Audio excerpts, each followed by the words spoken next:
Good morning friends, कैसे हैं आप सब। उम्मीद करता हूं बिल्कुल अच्छे होंगे, जहां पर भी होंगे बिल्कुल बिंदास होंगे, स्वस्थ होंगे। कमाल लाजवाब राहुल, केएल राहुल, इनकी कहानी ही अलग है। 2022 T20 वर्ल्ड कप में जब ये रोहित शर्मा के साथ में ओपन करते थे, मतलब मैं कोई क्रिटिसाइज नहीं कर रहा हूं, लेकिन ये जो चीजें हुई हैं उसी पर चर्चा कर रहा हूं मैं। एक आध मैरन ओवर भी खेल लिया था वर्ल्ड कप में, और बहुत कम ऐसे देखने को मिलता था कि वर्ल्ड कप जैसे बड़े टूर्नामेंट में कोई बल्लेबाज T20 फॉर्मेट में पहला ओवर मैडन खेल गया।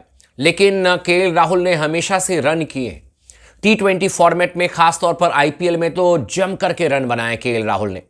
और अब केएल राहुल ने एक बड़ा फैसला भी कर लिया है कि वो लखनऊ सुपर जायंट्स के लिए नहीं खेलेंगे और वो अब नई फ्रेंचाइजी की तलाश में है। जो भी फ्रेंचाइजी ज्यादा रकम देगी, जो भी फ्रेंचाइजी ऑक्शन में उनको खरीदेगी, केएल राहुल उनके साथ में जुड़ जाएंगे। लेकिन बहुत इंपॉर्टेंट एक खबर आई है, केएल राहुल की T20 फॉर्मेट में वापसी होने जा रही है इंडियन टीम के लिए।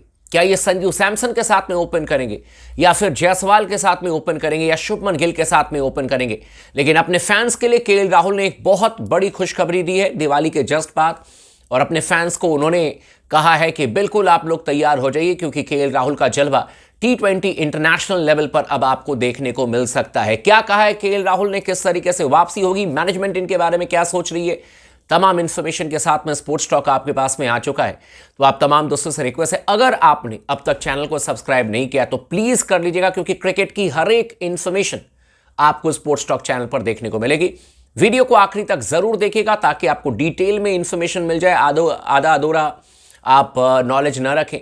और इसीलिए आखिरी तक जरूर देख लीजिएगा, और साथ ही साथ अपने दोस्तों के साथ भी इस वीडियो को जरूर शेयर कीजिएगा। और जिन्होंने अब तक चैनल को सब्सक्राइब नहीं किया, मैं हाथ जोड़ करके रिक्वेस्ट करता हूं, सपोर्ट कर दीजिए, चैनल को जरूर सब्सक्राइब कर लीजिएगा और लगातार बने रहे स्पोर्ट्स टॉक के साथ में। केएल राहुल का एक इंटरव्यू आया है ऑक्शन से ठीक पहले स्टार स्पोर्ट्स पर, और उसमें केएल राहुल ने क्लियर कट ये मैसेज दिया है कि वो T20 फॉर्मेट में इंडियन टीम में वापसी करना चाहते हैं किसी भी हाल में। और ये इंपॉर्टेंट न्यूज इसलिए बनी क्योंकि वो T20 इंटरनेशनल में वापसी करने के लिए लखनऊ सुपर जायंट्स को छोड़ रहे हैं। ये बहुत बड़ी स्टोरी है।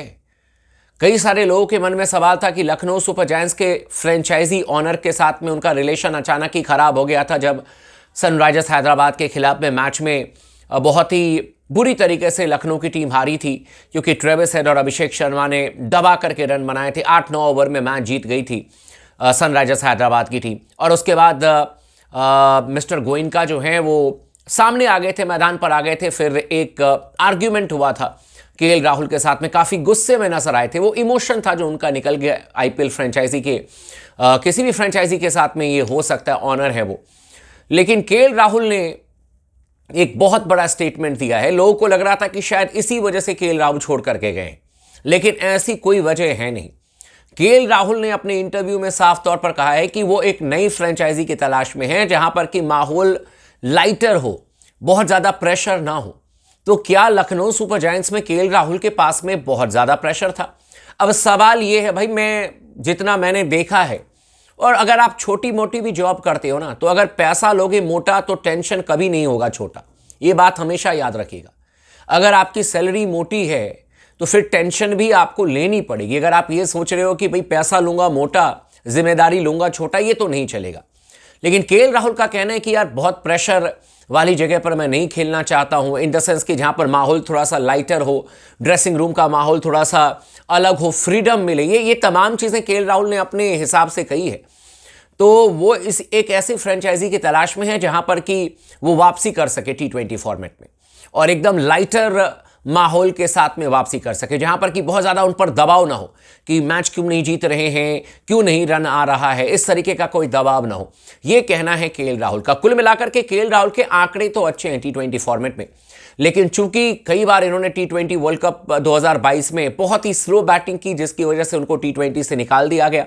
और केएल राहुल ने यह बात खुद कही है कि मैं काफी दिनों से T20 फॉर्मेट से बाहर हूं, इंडियन टीम से, और अब मैं किसी भी हाल में वापसी करना चाहता हूं। यानी कि केएल राहुल 2025 आईपीएल को एक तरीके से अपना लॉन्च पैड तैयार कर रहे हैं, आईपीएल 2025 को, और वहीं से वो वापसी करना चाहते हैं इंडियन टीम में T20 फॉर्मेट में। यानी कि केएल राहुल के निशाने पर कहीं 2026 वर्ल्ड कप तो नहीं है, और अगर 2026 केएल राहुल के निशाने पर है T20 वर्ल्ड कप, या 2025 में, हम ज्यादा आगे नहीं जाते हैं, 2025 में एशिया कप है T20 फॉर्मेट में और यह हिंदुस्तान में खेला जाएगा, तो कहीं केएल राहुल ये तो नहीं सोच रहे कि एशिया कप T20 फॉर्मेट में जो कि हिंदुस्तान में खेला जाएगा, सूर्या की कप्तानी में, तो चलो यहां पर अपनी जगह बनाते हैं, आईपीएल में धनाधन रन बनाते हैं और चयनकर्ताओं पर दबाव डालेंगे। अगर आते हैं तो फिर किसकी जगह पर ये ओपन करेंगे? संजू सैमसन लगातार रन कर रहे हैं, तो क्या जायसवाल का पत्ता साफ हो जाएगा अचानक ही, या फिर पत्ता साफ हो जाएगा शुभमन गिल का, या फिर केएल राहुल कितने भी रन कर दे, अब चयनकर्ता इनको जगह नहीं देंगे T20 फॉर्मेट में? ये तीनों विकल्प इस समय खुले हुए हैं, ये भी आप मान करके चलें। ईशान किशन भी हैं, ऋषभ पंत का फिर क्या होगा? इन तमाम चीजों पर चर्चा करेंगे, लेकिन आखिरी में आपको बता देता हूं कि केएल राहुल ने अब तक 72 T20 मैचेस खेले हैं और इन 72 T20 मैचेस में इन्होंने 2265 रन बनाए हैं, यानी कि 2000 से ज्यादा रन बना चुके हैं केएल राहुल। 37.37 का इनका एवरेज है। T20 फॉर्मेट में ये बहुत अच्छा एवरेज है, इसमें कोई शक नहीं। और स्ट्राइक रेट इनका लगभग 140 का है, 139.12 का है। ये भी कोई खराब नहीं है। जब इतने सारे मैचेस आप खेलते हो T20 फॉर्मेट में और अगर 140 का आपका स्ट्राइक रेट है, तो ये मैं बिल्कुल भी नहीं कहूंगा कि खराब है। हालांकि 2022 के बाद जिस तरीके से भारतीय टीम ने T20 का नजरिया चेंज किया, खेलने का स्टाइल चेंज किया, और इसके लिए क्रेडिट मैं देना चाहूंगा कप्तान रोहित शर्मा को। उन्होंने बहुत अलग दिशा में T20 फॉर्मेट की टीम को लेकर के गए और एक एग्रेसिव ब्रांड ऑफ क्रिकेट जो हम खेलते थे उनको उन्होंने अल्ट्रा एग्रेसिव बनाया, इसमें कोई शक नहीं है। इसीलिए 2024 में हम चैंपियन भी बने। तो मुझे लगता है कि 2022 के बाद में स्ट्राइक रेट, अगर जो भी खेल रहे हैं बल्लेबाज, उनका अगर आप देखेंगे तो 150 के आसपास है या उससे ज्यादा है। इनफैक्ट शुभमन गिल का भी लगभग इतने का है 2022 के बाद अगर मैं बात करूं तो केएल राहुल 2022 के बाद बहुत ज्यादा T20 खेले नहीं इंडिया के लिए, तो उस लिहाज से इनका जो स्ट्राइक रेट 140 का है, मुझे लगता है कि फेयर इनफ, आप समझ सकते हो कि ये ठीक ठाक है। लेकिन वापसी अगर केएल राहुल की होती है, मान लीजिए कि अगर चेन्नई में चले गए, मान लीजिए कि अगर चले गए आरसीबी में, जहां पर कि माहौल थोड़ा सा शांत है, देखते हैं किस तरीके से परफॉर्मेंस करते हैं केएल राहुल। लेकिन माहौल तो पंजाब में भी बहुत अच्छा था, इसमें कोई शक नहीं। पंजाब की ड्रेसिंग रूम में तो कोई प्रेशर ही नहीं है, वहां पर तो मैंने सुना है कि कोई ऐसा प्रेशर होता नहीं है कि आपको जीतना ही जीतना है। और इनफैक्ट जीतने के लिए तो हर फ्रेंचाइजी कहती है यार, मैं यही चीज तो तमाम दोस्तों को कह रहा हूं कि जब आप 17 करोड़ 18 करोड़ रुपए सैलरी लोगे और आप कहोगे कि मेरे पर प्रेशर ना हो, ये ऐसा हो नहीं सकता है।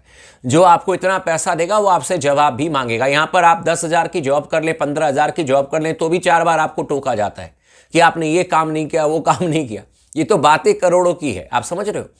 तो करोड़ों की जहां पर बातें होती हैं तो फिर थोड़ा बहुत तो प्रेशर लेना ही पड़ेगा। इसीलिए मैं कह रहा हूं कि यार पैसा लोगे मोटा, टेंशन कभी नहीं होगा आपके पास में छोटा। तो इसीलिए थोड़ा सा टेंशन तो आपको झेलना पड़ेगा मेरे दोस्त केएल राहुल, और देखते हैं किस तरीके से वापसी करते हैं। बाकी अच्छा लगा ये सुनकर के 2025 आईपीएल को ये लॉन्च पैड मान करके चल रहे हैं। अच्छे बल्लेबाज हैं, लेकिन उससे पहले अगर हमारे लिए बॉर्डर गावस्कर टूर्नामेंट में भी रन कर दें तो ज्यादा बेहतर है।